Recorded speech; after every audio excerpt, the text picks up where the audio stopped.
गरीब बहू की सीढ़ी वाली खेती और रसोई। एक छोटी सी छत पर बहुत सारी बांस की सीढ़ियां बनी हुई थीं, जिसमें सब्जियों के पौधे लगे हुए थे। मम्मी जी, बाबा जी, ये देखिए हमारी सीढ़ी वाली खेती की पहली ताजी सब्जी। अरे वाह मेरी बहू, तूने तो सच में कमाल कर दिया। मान गई कोमल तुम्हारी इस जुगाड़ को। भाभी, ये आपकी मेहनत है। आखिर कोमल ने ये सब कैसे और क्यों किया, उसे जानने के लिए हमें कहानी में कुछ समय पहले जाना होगा। कुछ महीनों पहले एक छोटे से घर में हरीश जी, गीता जी उदास बैठे थे। कार्तिक काम पर जाने के लिए तैयार हो रहा था। गीता, दिन प्रतिदिन ये महंगाई तो बढ़ती ही जा रही है। दाल रोटी का जुगाड़ करना भारी पड़ रहा है। समझ नहीं आता आगे कैसे जिएंगे। और नहीं तो क्या, कार्तिक का यह कैटरिंग वाला काम तो परमानेंट है, पर सैलरी इतनी सी है कि हाथ में आते ही हवा हो जाती है। हम तो सपने देख रहे थे कि इस कच्चे घर को पक्का बनवाएंगे, फिर कार्तिक की धूमधाम से शादी करेंगे, पर यहाँ तो बैंक का खाता एकदम खाली पड़ा है। अरे माँ बाबूजी, आप लोग ऐसे इतने क्यों परेशान हो जाते हो? सब ठीक हो जाएगा। मेरा काम अच्छा चल रहा है ना, बस थोड़ा सब्र रखो। आपका ये बेटा जल्दी इस घर की सारी टेंशन दूर कर देगा। इस जमाने में ऐसा बेटा मिलना बहुत बड़ी बात है। रात का समय हो जाता है। पूरा परिवार जमीन पर बैठकर खाना खा रहा था। सभी की थालियों में बेसन की बनी हुई थोड़ी थोड़ी सब्जी रखी हुई थी। गीता जी की बेटी श्रुति सब्जी को देखकर मुंह बना रही थी। माँ, क्या आप ये रोज रोज वही दाल और बेसन बना कर रख लेती हो? मेरी तो जीभ भी अब बेसन जैसी हो गई है। कभी कोई पनीर या अच्छी हरी सब्जी भी बना लिया करो। पक गई हूँ मैं ये सब खाते खाते। महारानी, पनीर क्या आसमान से गिरेगा? आजकल बाजार में लौकी तोरई भी सोने के भाव बिक रही है। ये जो दाल बेसन मिल रहा है ना, इसे ही 56 भोग समझ कर खा ले। अच्छा ठीक है, मत बनाओ पनीर, पर माँ मुझे कॉलेज के फॉर्म भरने हैं और कुछ नई किताबें लानी है। उसके लिए तो थोड़े से पैसे दे दो, लास्ट डेट निकलने वाली है। बेटा, हमारे पास अभी बिल्कुल पैसे नहीं है। जो थोड़े बहुत पैसे बैंक में रखे हैं वो इमरजेंसी के लिए है। कल को कोई बीमार पड़ गया या आफत आ गई तो किसके आगे हाथ फैलाएंगे? अरे आप लोग तो कुछ समझते ही नहीं हो। मुझे पढ़ना है और आगे बढ़ना है, और पढ़ने में थोड़े बहुत पैसे तो लगते ही हैं, लेकिन आप लोग ये समझते ही नहीं हो। श्रुति रोते हुए घर के बाहर चली जाती है और घर के बाहर खड़े होकर रोने लगती है। थोड़ी देर बाद कार्तिक उसके पास आता है। अरे मेरी आलिया भट्ट, तू छोटी छोटी बातों पर अपनी नौटंकी चालू क्यों कर देती है? इतनी ओवर एक्टिंग क्यों कर रही है? तुझे देखकर तो अर्जुन कपूर भी शर्मा जाएगा। सच में बहुत बुरी एक्टिंग करती है तू रोने की। भैया, मैं एक्टिंग नहीं कर रही हूँ। मेरा बहुत मन है अच्छे से कॉलेज जाकर पढ़ाई करने का, पर लगता है गरीबी मुझे कुछ नहीं करने देगी। अरे पागल है क्या? तेरा भाई अभी जिंदा है। तू बस अपनी पढ़ाई पर फोकस कर। तेरे फॉर्म और किताबों को जुगाड़ मैं करूंगा। मैं भले ही ज्यादा नहीं पढ़ पाया, पर अपनी बहन को खूब पढ़ाऊंगा। और सुन, बाबूजी और माँ की बातों को दिल पर मत लिया कर। तुझे पता है ना, हालात थोड़े बेकार हैं, इसलिए उनका दिमाग अभी ठीक नहीं है। इसलिए उनकी बातों पर ज्यादा ध्यान मत देना। तू बस मन लगाकर पढ़ और बहुत आगे बढ़ और खूब नाम कमा। सच्ची भैया, थैंक यू। आप दुनिया के बेस्ट भाई हो, बहुत अच्छे हो भैया आप। अगले दिन दोपहर का समय था। गीता जी बाजार से लौट रही थी, तभी रास्ते में उन्हें कुछ पड़ोसनें मिल जाती हैं। अरे गीता बहन, आजकल तो तुम्हारे घर की गरीबी मोहल्ले में चर्चा का विषय बनी हुई है। सुना है आजकल दाल रोटी के भी लाले पड़े रहे हैं। तुम्हारे घर में इतनी गरीबी आ गई है क्या तुम लोगों के पास है? घर में दो जवान बच्चे बैठे हैं। श्रुति की भी शादी करनी है और कार्तिक के लिए भी बहू लानी है। इस गरीबी में तो कोई अपनी बेटी भी नहीं देगा तुम लोगों को। हमारी फिक्र छोड़ो बहनों, भगवान ने चोंच दी है तो चुगने को दाना भी वही देगा। गीता जी वहां से चली जाती हैं। कुछ समय बीत जाता है, रात का समय हो जाता है। एक बहुत ही अच्छी शादी का फंक्शन चल रहा था। कार्तिक वेटर के कपड़ों में मेहमानों को जूस सर्व कर रहा था। तभी एक अमीर आदमी विनोद उससे टकरा जाता है और विनोद के कपड़ों पर जूस गिर जाता है। अबे अंधा है क्या बे? आंखें फूट गई क्या तेरी? तुझे दिख नहीं रहा था क्या मैं? सॉरी सर, वो आप अचानक मुझसे टकरा गए, मुझे दिखा नहीं, माफ कर दीजिए। तेरी माफी से मेरा ये 50,000 का सूट साफ हो जाएगा क्या? तुम 2 कौड़ी के वेटर, गरीबों की यही दिक्कत है। अमीरों की पार्टियों में घुस तो आते हो, पर औकात वही नाली के कीड़ों वाली रहती है तुम्हारी। तभी वहां कार्तिक का मालिक प्रकाश आ जाता है। क्या बदतमीजी है ये Kartik? Vinod sir, I am so sorry, इससे गलती हो गई, मैं इसकी तरफ से माफी मांगता हूँ। विनोद वहां से चला जाता है। तुझे कोई ढंग का काम नहीं आता ना? गांव से उठकर आ जाते हैं यहाँ काम बिगाड़ने। आइंदा अगर ऐसी गलती हुई ना तो धक्के मार कर निकाल दूंगा तुझे। अब जा यहाँ से। कार्तिक बिना कुछ बोले दुखी होकर वहां से चला जाता है। रात का समय हो जाता है। सभी घर वाले एक साथ बैठे हुए थे। आज मेरी सहेलियों ने कॉलेज में मेरी बहुत बेइज्जती की। कह रही थी कि मैं पूरे हफ्ते एक ही जोड़ी कपड़े पहन कर आ जाती हूँ।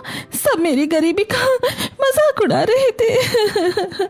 अरे बाहर वालों को क्या कहें, आज हमारे सगे रिश्तेदारों ने फोन पर ताना मारा है कि तुम्हारी तो हालत भिखारियों से भी बदतर हो गई है।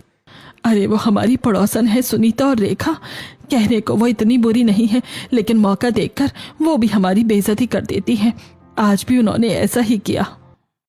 अरे यार, आप लोग भी ना इन फालतू लोगों की बातों में क्यों आ रहे हो?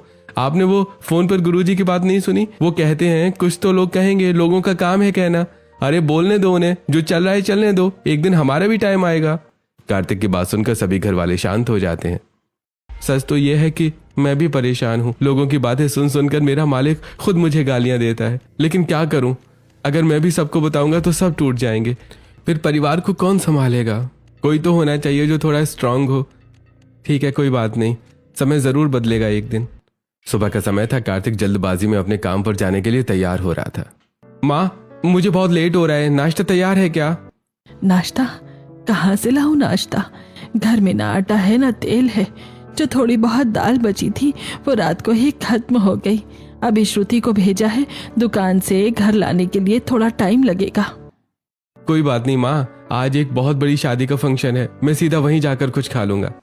बेटा खाली पेट इतनी मेहनत कैसे करेगा? अरे बाबूजी आप टेंशन मत लो, आपका बेटा रोबोट है, बिना बैटरी के भी दौड़ता है। अच्छा मैं चलता हूँ।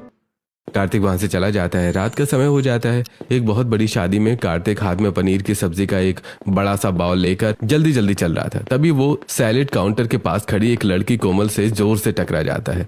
सब्जी कोमल के कपड़ों पर और सैलेड पर गिर जाती है। अरे बाप रे, सॉरी मैडम जी, वो मेरा ध्यान नहीं था। प्लीज मालिक से मत बोलना वरना वो मुझे नौकरी से निकाल देंगे। मैं अभी ये सब साफ कर देता हूँ। अरे इतना पैनिक क्यों कर रही हो? रिलैक्स, इंसान से ही तो गलती होती है। और वैसे भी मुझे पता है कि हमारे मालिक कितनी खड़ूस हैं। तुम जाओ अपना काम करो, मैं ये सैलेड ठीक कर दूंगी, किसी को कुछ पता नहीं चलेगा। थैंक यू मैडम, आप बहुत अच्छी हैं। कार्तिक वहां से चला जाता है। कुछ देर बाद कार्तिक मेहमानों को खाना सर्व कर रहा था। तभी एक अमीर लड़का विक्की उसे आवाज लगाता है। ए वेटर, इधर आ, एक गिलास एकदम चिल्ड पानी लाना। कार्तिक पानी लाकर देता है। लीजिए सर। अबे पागल है क्या बे? मैंने नॉर्मल पानी मांगा था, ये बर्फ क्यों भर लाया? जा जूस लेकर आ। कार्तिक जल्दी से जूस लाकर विक्की को दे देता है। सर आपका जूस। अबे बहरे, मैंने आइसक्रीम मांगी थी। तुम लोगों को ना काम करना आता है ना बात सुनना, बस मुफ्त का खाने का आ जाते हो। कार्तिक बहुत ज्यादा दुखी हो जाता है और वहां से चला जाता है। तभी कोमल उसके पास आती है। क्या तुम पागल हो? वो बदतमीज लड़का तुम्हें जानबूझकर परेशान कर रहा है और तुम चुपचाप सुन रहे हो। तुम इसे जवाब क्यों नहीं दे रहे? मैं क्या बोलूं? प्रकाश जी पहले ही मुझसे चिढ़े हुए हैं। अगर मैंने उस अमीर लड़के से बहस की तो मुझे नौकरी से निकाल दिया जाएगा। ये लोग बड़े लोग हैं, इनको तो कुछ नहीं होगा, पर मेरा तो घर इसी से चलता है ना। बड़े लोग हैं तो क्या किसी को खरीद लिया है इन्होंने? इज्जत पैसे से नहीं, इंसानियत से होती है। तुम रुको, मैं बताती हूँ उसे। कोमल सीधा विकी के पास जाती है। अबे ओ अमीर बाप की बिगड़ी औलाद, तू अमीर है तो इसका मतलब ये नहीं है कि तू कुछ भी करेगा। हम इंसान हैं, जानवर नहीं। अगर तमीज से बात करोगे तो हम भी तुमसे तमीज से बात करेंगे, नहीं तो फिर हमें बदतमीजी तुमसे ज्यादा करनी आती है। विकी डर जाता है। कोमल वहां से चली जाती है और कार्तिक के पास आती है। देख, ऐसे दिया जाता है रिप्लाई। कभी भी इन अमीरों के सामने इतना मत झुको कि ये तुम्हें पूरा ही झुका दे। हम गरीब हैं, इसका मतलब ये नहीं कि हमारी कोई इज्जत नहीं है। अरे वाह, मान गए मैडम आपको। सच में आप में बहुत दम है। रात के 1 बज चुके थे। शादी खत्म हो गई थी। कार्तिक पैदल अपने घर जा रहा था। तभी वो देखता है कि कोमल अकेले खड़ी है और ऑटो का इंतजार कर रही है। अरे क्या हुआ कोमल जी, घर नहीं गई अभी तक? अरे यार, कोई ऑटो ही नहीं मिल रहा। लगता है अब पैदल ही जाना पड़ेगा, पर रास्ता बहुत सुनसान है। अगर आपको बुरा न लगे तो मैं आपको आपके घर तक छोड़ दूं। माहौल थोड़ा खराब है और रात भी बहुत हो गई है। अरे नहीं, तुम क्यों परेशान होगे? तुम भी तो दिन भर के थके हुए हो। अरे मैं तो वैसे ही पैदल ही जा रहा था, चलो साथ में चलते हैं। दोनों पैदल चलने लगते हैं। पता है, मुझे पेड़ पौधों से बहुत प्यार है। मैंने अपने घर के छोटे से आंगन में बहुत सारे पौधे लगाए हैं। अरे वाह, मुझे भी पेड़ पौधे लगाने का बहुत शौक है, पर टाइम और पैसा दोनों ही नहीं है। अरे पैसे की क्या जरूरत है, मैंने तो सब्जियों के पैसे बचाने के लिए घर पर ही टमाटर और धनिया उगा रखा है। वाह, कितनी समझदार और अच्छी लड़की है। कुछ दिनों बाद शाम का समय था। कार्तिक घर के बाहर खड़े होकर कोमल से फोन पर बात कर रहा था। सच बताऊं कार्तिक, तुम बहुत अच्छे हो, अपनी फैमिली के लिए इतनी मेहनत करते हो, भूखे पेट काम पर चले जाते हो। आजकल ऐसे लड़के कहाँ मिलते हैं। अरे मैं कहाँ अच्छा हूँ अच्छी तो तुम हो जो इतनी समझदार हो, अपने घर का इतना ख्याल रखती हो और मुझे भी समझती हो। ऐसी कुछ समय बीत जाता है। कार्तिक और कोमल एक शादी के फंक्शन में गए थे। फंक्शन खत्म हो जाता है, रात का समय था। कार्तिक ने कुछ फूल लिए और कोमल के पास गया। कोमल, मुझे पता है मैं कोई बहुत बड़ा आदमी नहीं हूं, पर मैं तुम्हें हमेशा खुश रखूंगा। क्या तुम मुझसे शादी करोगी? पीछे खड़ी बाकी केटरिंग वाले लड़के लड़कियां तालियां बजाने लगते हैं। हाँ कार्तिक, मुझे तुम्हारे अलावा और कोई चाहिए भी नहीं। अगले दिन कार्तिक अपने घर में हरीश जी, गीता जी और श्रुति के साथ बैठा हुआ था। बाबूजी, माँ, मुझे एक लड़की पसंद है। वो मेरे साथ ही केटरिंग का काम करती है, बहुत संस्कारी और समझदार है। उसके घर वाले मान गए हैं, बस आप लोगों की हाँ चाहिए। अरे इतनी जल्दी? पर चलो ठीक है, अब तेरी उम्र भी हो गई है। अगर लड़की अच्छी है और समझदार है तो हमें क्या एतराज होगा। हाँ बेटा, जा कह दे उसके घर वालों से हम जल्दी ही बारात लेकर आएंगे। यस, फाइनली मेरे घर में भाभी आने वाली है। दोपहर का समय हो जाता है। कोमल और कार्तिक एक पार्क में बैठकर बातें कर रहे थे। कार्तिक देखो, मैं तुमसे शादी करने के लिए तैयार हूँ, लेकिन एक बात मैं तुम्हें पहले ही क्लियर कर देना चाहती हूँ। मैं भी बिल्कुल तुम्हारी जैसी हूँ, गरीब। मेरे पास तुम्हें या तुम्हारे परिवार को देने के लिए कोई दहेज या पैसा नहीं है। तुम समझ रही हो ना मैं क्या कह रही हूँ? अरे कोमल, मुझे कुछ भी नहीं चाहिए। मुझे बस एक ऐसा जीवन साथी चाहिए जो मेरे परिवार को अपना समझे। मुझे तुमसे कुछ नहीं चाहिए, बस तुम मुझसे शादी कर लो, यही मेरे लिए बहुत है। थैंक यू कार्तिक, तुम सच में बहुत अलग हो। कुछ दिनों बाद कोमल और कार्तिक की शादी हो जाती है। अगले दिन कोमल ने अपनी पहली रसोई में हलवा बनाया था। पूरा परिवार एक साथ बैठकर हलवा खा रहा था। वाह भाभी, कसम से ऐसा हलवा तो मैंने आज तक नहीं खाया। मजा आ गया इसे खाकर। सच कह रही है श्रुति, बहू के हाथ में तो जादू है। अरे काहे का जादू, मुझे तो लगा था कैटरिंग का काम करती है तो कोई 5 स्टार वाला खाना बनाएगी, पर ये तो एकदम फीका है, न घी का पता न चीनी का। इसमें तो बिल्कुल मजा नहीं आया। सॉरी माँ जी, वो असल में जल्दबाजी में थोड़ा ऊपर नीचे हो गया होगा। आगे से मैं पूरा ध्यान रखूंगी। अरे माँ छोड़ो ना, पहली बार बनाया है, बहुत अच्छा बना है। शाम हो चुकी थी। घर के आंगन में मोहल्ले की औरतें मुंह दिखाई के रस्म के लिए जमा थी।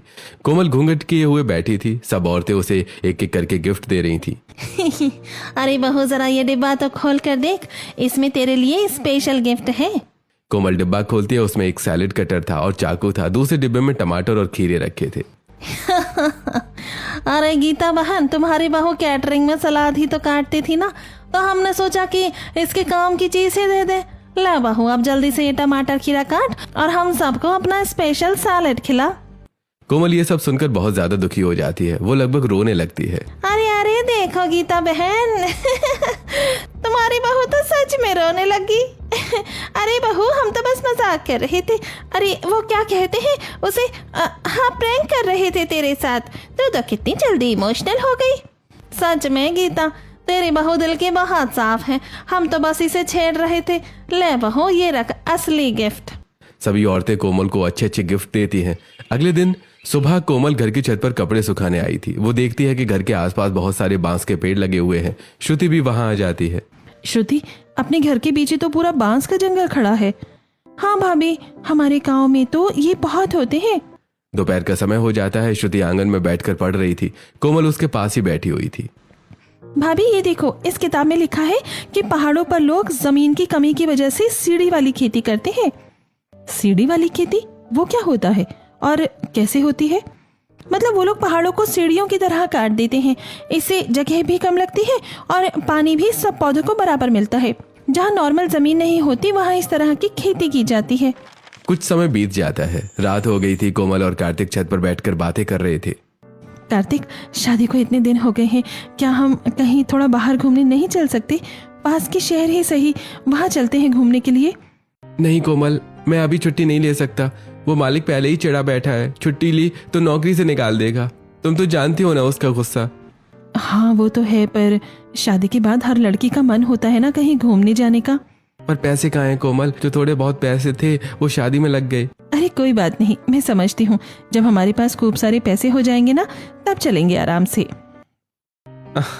हाँ पक्का, जब अपने दिन बदलेंगे तब मैं तुम्हें बहुत अच्छी जगह लेकर जाऊंगा, प्रॉमिस। अगले दिन पूरा परिवार एक शादी में गया हुआ था। रात को पूरा परिवार अपने घर लौटता है। जैसे ही सब लोग घर पहुंचते हैं तो हैरान रह जाते हैं। घर का दरवाजा खुला हुआ था और जो ताला लगा था वो भी टूटा हुआ था। माँ, बाबूजी, दरवाजे का ताला टूटा हुआ है, लगता है हमारे घर पर चोरी हो गई है। सब लोग भाग कर आ जाते हैं। घर का सारा सामान बिखरा पड़ा हुआ था। गीता जी जल्दी से अलमारी के पास जाती हैं और अलमारी खोलती हैं। हाय राम, लुट गए, बर्बाद हो गई। मेरी दोनों सोने की चूड़ियां और वो जो गुल्लक में श्रुति की फीस के पैसे रखे थे, सब गायब है, सब चोरी हो गया। कोमल जी अपनी अलमारी खोलती है। माँ जी, मेरे भी जो थोड़े बहुत गहने थे और जो पैसे मैंने जोड़ कर रखे थे, वो सब ले गया चोर। एक फूटी कौड़ी नहीं छोड़ी उसने। हे भगवान, ये कैसी परीक्षा ले रहा है तू गरीब की। जो थोड़ा बहुत जोड़ा था बुरे वक्त के लिए वो भी छिन गया। अब कल को कोई आफत आ गई तो हम कहाँ जाएंगे? पूरा परिवार बहुत ज्यादा दुखी हो जाता है। कुछ दिनों बाद सब लोग आंगन में बैठे हुए थे। बहुत ज्यादा गर्मी थी। हरीश जी बहुत ज्यादा परेशान लग रहे थे। तभी अचानक वो जमीन पर गिर पड़ते हैं। जी क्या हुआ आपको? कार्तिक, जल्दी आ। कार्तिक जल्दी से हरीश जी को अस्पताल ले जाता है और वहां उनका ट्रीटमेंट होता है। देखिए, इन्हें हार्ट अटैक आया है। हालत बहुत ज्यादा सीरियस है। तुरंत ऑपरेशन करना पड़ेगा। 1 लाख का खर्चा है। जल्दी पैसे जमा करवाइए जिससे ऑपरेशन जल्दी शुरू हो जाएगा। कोमल, कार्तिक, श्रुति और गीता जी एक दूसरे को देखते हैं। फिर सब लोग पैसे इकट्ठा करते हैं जो कि उन्होंने अपने अकाउंट में जमा किए हुए थे। डॉक्टर जी, हमारे पास बस इतने ही पैसे हैं। ये हमारे जीवन भर की कमाई है। आप ऑपरेशन शुरू कर दीजिए। हरीश का ऑपरेशन हो जाता है और वो पहले से ठीक हो जाता है। रात के 2 बज रहे थे। कार्तिक कैटरिंग का काम खत्म करके घर लौटता है। वो बुरी तरह से खांस रहा था। कोमल जल्दी से उसे पानी देती है।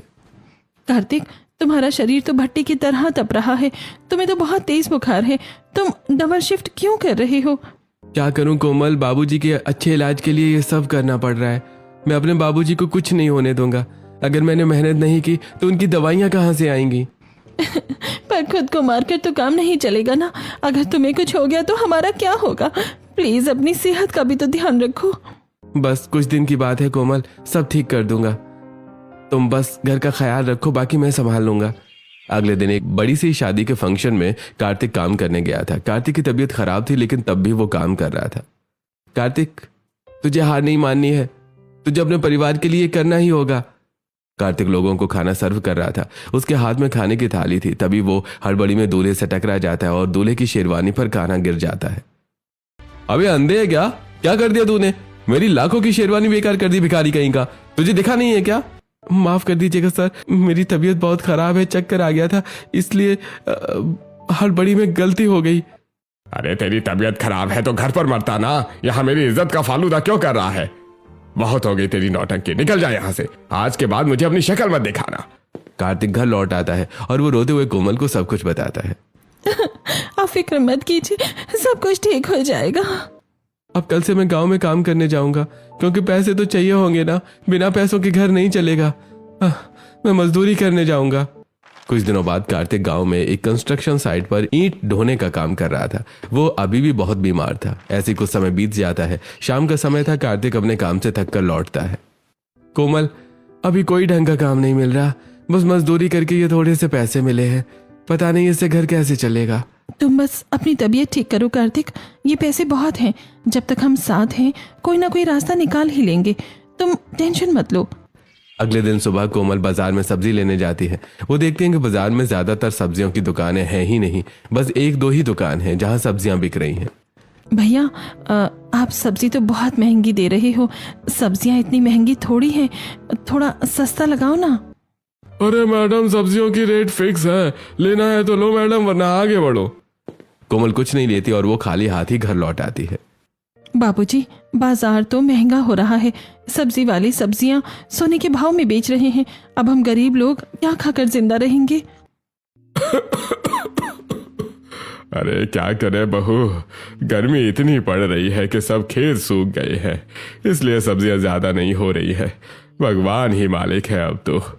शाम का समय था। गीता जी घर के बाहर खड़ी थी। उनके पास रेखा और सुनीता आती हैं जो कि बाजार से लौट रही थी। अरे गीता बहन, बाजार में सब्जियों के रेट तो आसमान छू रहे हैं। इतनी महंगी सब्जियां हो गई हैं कि हम तो खरीद ही नहीं पा रहे हैं। सच में बहन, भिंडी और तोरई के भाव सुनकर तो मुझे चक्कर ही आ गई। ऐसा रहा तो हम सबको बस दाल पानी पीकर ही जीना पड़ेगा। हाँ बहनों, जिसके पास पैसा है वो तो खरीद लेगा, पर हमारे जैसों का तो निवाला ही छिन गया है समझो। कोमल अंदर से ये सब बातें सुन रही थी। रात का समय हो जाता है, घर में सब सो चुके थे, बस कोमल ही जाग रही थी। वो आंगन में बहुत उदास होकर बैठी हुई थी। घर में 1 रुपया नहीं है। कार्तिक इतनी बीमारी में भी पागलों की तरह काम ढूंढ रहा है। अगर मैंने अभी कुछ नहीं किया तो सब कुछ बिगड़ जाएगा। पर मैं करूं क्या? बाहर जाऊंगी तो बाबूजी और माँ जी को कौन देखेगा? कोमल कुछ देर तक कुछ सोचती है। हाँ, बाजार में सब्जियां इतनी महंगी हैं और औरतों को ताज़ी सब्जियां चाहिए। अगर मैं घर की छत पर ही खेती करूं, हमारी अपनी ताज़ी सब्जियां भी होंगी और उन्हें बेचकर थोड़े पैसे भी आ जाएंगे। हाँ, यही करना पड़ेगा। अगले दिन सुबह कोमल अपनी नंद श्रुति को छत पर ले जाती है और वो उसे सब कुछ बताती है जो उसने रात को सोचा था। अरे वाह भाभी, आइडिया तो एकदम बढ़िया है। चलो हम बाजार से थोड़े मिट्टी के गमले ले आते हैं, उनमें बीज लगा देंगे। अरे मेरी भोली ननंद, मिट्टी के गमले बहुत महंगे आते हैं और हमारे पास गमलों के पैसे थोड़ी ना है। बात तो सही है। तो फिर एक काम करते हैं ना, प्लास्टिक वाले गमले ले आते हैं। वो तो सस्ते भी होते हैं, कम पैसों में ज्यादा गमले आ जाएंगे। नहीं श्रुति, इतनी कड़कड़ाती धूप में प्लास्टिक के गमले जल्दी ही बेकार हो जाएंगे और पौधे भी खराब हो जाएंगे। कोई उपाय सोचना पड़ेगा। वैसे श्रुति, ऐसा करते हैं, हम आसपास जो जमीन है वहाँ खेती करते हैं। हाँ, ये भी अच्छा है। दोपहर का समय हो जाता है। कोमल घर से बाहर जो आसपास खाली जमीन पड़ी हुई थी वहां जाकर उसे साफ करने लगती है। चलो इसी खाली जमीन पर खेती कर लेती हूँ। तभी वहां कुछ पड़ोसी आते हैं। हाँ कोमल, ये क्या कर रही है तू यहाँ? ये कोई तेरे बाबूजी की जमीन है जो यहाँ फावड़ा चला रही है? ये हमारी जमीन है। सीमा चाची, ये जमीन तो खाली ही पड़ी है। हम लोग बहुत परेशानी में हैं, बस थोड़ी सी खेती करनी है। खाली है तो क्या तू कब्जा कर लेगी? अगर इतना ही शौक है किसान बनने का तो अपने घर के आंगन में कर या छत पर खेती कर, पर हमारी जमीन पर नजर मत डालना। चल निकल यहाँ से। कोमल चुपचाप वहां से चली जाती है। कोमल उदास होकर अपने घर आ जाती है। वो छत पर थी, तभी उसकी नजर बांस के पेड़ों पर जाती है। अरे हाँ, बांस। ये अंदर से खोखले होते हैं और हल्के भी। अगर मैं इन बांसों को बीच से फाड़ कर उनमें मिट्टी भर दूं और फिर उन्हें सीढ़ियों की तरह सेट कर दूं, हाँ, इससे कम जगह में 4 गुना पौधे लगेंगे, पानी भी नीचे नहीं फैलेगा और हमारी छत भी सेफ रहेगी। ये है एकदम परफेक्ट जुगाड़ और ये आइडिया काम भी करेगा। अगले 2-3 दिन कोमल और श्रुति मिलकर बांस काट कर छत पर लाती हैं। कोमल उन्हें बीच से फाड़ती है और रस्सी से बांधकर एक सीढ़ियां तैयार कर लेती है। देखो श्रुति, बांस की सीढ़ियां तैयार हो गई हैं। अब जो खाली जगह है उसमें हम मिट्टी भरेंगे और पौधे लगाएंगे। इसमें कम जगह में ज्यादा पौधे लगेंगे और हम ज्यादा सब्जियां ले पाएंगे। छत पर बहुत सारी सीढ़ियां आ गई हैं। कुछ सीढ़ियां हम घर के पीछे भी रख देंगे क्योंकि हम सब्जी बेचेंगे भी, इसलिए हमें सब्जी ज्यादा चाहिए होगी। कोमल ने बहुत सारी सीढ़ियां छत पर लगा दी थी और कुछ घर के पीछे भी रख दी थी। भाभी, अब सब कुछ तैयार है, बस हमें मिट्टी भरना है और बीज लगाने हैं। हे भगवान, घर में खाने के लाले पड़े हैं और ये दोनों ननंद भाभी पता नहीं क्या कर रही हैं। क्या ये फालतू लकड़ियां काट रही है बहू? इससे पेट भरेगा हमारा। माँ जी, आप बस थोड़े दिन का सब्र रखिए, जल्दी ही आपको ताज़ी ताज़ी सब्जियां खाने को मिलेंगी। घर में भी खाएंगे और बेचकर थोड़े बहुत पैसे आएंगे। अगली सुबह कोमल को खेत की मिट्टी चाहिए थी, पर कोई देने को तैयार नहीं था। अरे बेटा, ये गांव वाले किसी के सगे नहीं हैं। तू एक काम कर, गांव के बाहर नदी के पास जो मेरा खेत है ना, वहां से जितनी मर्जी मिट्टी ले आ, बस थोड़ा दूर पड़ेगा। धन्यवाद रामू काका। कोमल और श्रुति कड़ी धूप में मिट्टी लेने जाती हैं। मिट्टी इकट्ठा होने के बाद कोमल सभी सीढ़ियों में मिट्टी बिछा देती है और फिर बीज भी लगा देती है। चलो श्रुति, बीज लग गए। अब बस इनमें पानी डालना है और फिर देखना, कुछ ही दिनों में हमारी मेहनत जरूर रंग लाएगी। दोपहर का समय हो जाता है। कोमल नीचे से पानी ला रही थी और इस काम में वो बहुत थक जाती है। तभी वो घर की खराब मोटर को ठीक करने का फैसला करती है। देखो श्रुति, ये वाला तार इधर लगेगा और ये नट यहाँ से खुलेगा। ये तो बहुत आसान है। भाभी, हाथ बचाकर, वो देखो स्पार्क हो रहा है। कोमल फोन में देखते हुए मोटर ठीक कर रही थी, तभी अचानक उसे थोड़ा करंट लग जाता है। करंट लग गया, पर कोई नहीं, मोटर चालू हो गई है। कोमल मोटर चालू करके देखती है, मोटर चलने लगती है। कोमल पाइप छत तक ले जाती है और फिर पौधों में पानी डालने लगती है। अरे ये क्या हो रहा है? इतने सालों से ये मोटर कबाड़ में पड़ी थी और तूने इसे चालू कर दिया। कमाल है बहू, तेरे हाथ में तो सच में जादू है। माँ भाभी तो अब गांव की इंजीनियर बन गई है। कुछ दिन बीत जाते हैं। कोमल ने जो पौधे लगाए थे वो बहुत धीमे धीमे बड़े हो रहे थे। श्रुति और कोमल बांस की सीढ़ियों के पास परेशान होकर बैठी हुई थी। भाभी, पौधे बढ़ ही नहीं रहे, इनको खाद की जरूरत है, पर हम बाहर से तो ला नहीं सकते क्योंकि हमारे पास पैसे ही नहीं है। अरे बाहर क्यों जाना, हम खाद घर पर ही बनाएंगे।